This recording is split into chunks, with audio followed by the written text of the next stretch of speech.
Here are two key principles as well as a suggestion I'd like to share with you before we move on to the next topic. First, God fights for us by enabling us to fight by His power in us. He wants us to choose to fight of our own free will and to prepare for the battle. Would you knowingly go to Afghanistan today into a war zone unprotected? Of course not. Wouldn't you want a vest and helmet and any other piece of equipment you could find? If I'm going, I'm taking the biggest gun I can carry. And yet, we go into spiritual battles without any protection or preparation. That's kind of foolish. Second principle from this week's lesson is this: you can't fight spiritual battles with earthly weapons. We have to learn how to use different tactics, different tools, and different weapons. We have to engage our spiritual eyesight, just like putting on a pair of night vision goggles in order to discern the battle that is happening in the dark. Do you know what the Navy SEAL team is?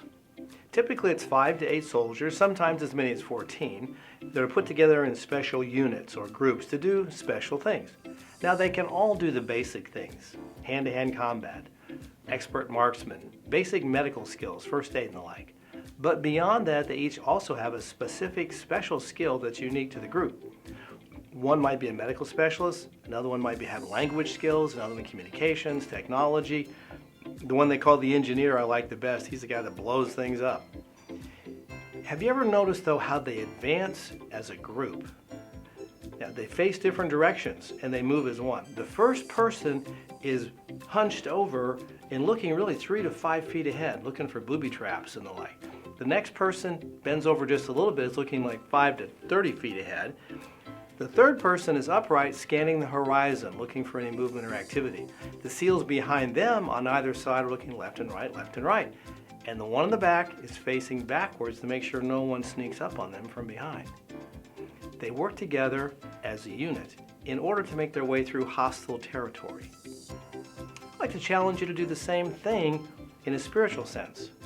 Assemble a team of 5 to 8 people who are willing to walk through life's battles together. Each one can specialize in becoming a go-to resource in an area such as parenting or marriage or finances, health, career, addictions, and any other challenges that might be relevant to your group. Get together once a month for breakfast and support each other on your journey. Keep an eye out for threats and have each other's backs. Be on call for each other whenever an emergency arises, whether it's physical, intangible, or something in the spiritual realm. Pray for one another and fight together. Remember, the battles will continue as long as we're on this earth. But for believers, great news, the war has been won. Be encouraged in that. Be strong and be brave. Don't go looking for trouble, but be willing to engage if necessary. Put together your team, your spiritual SEAL team.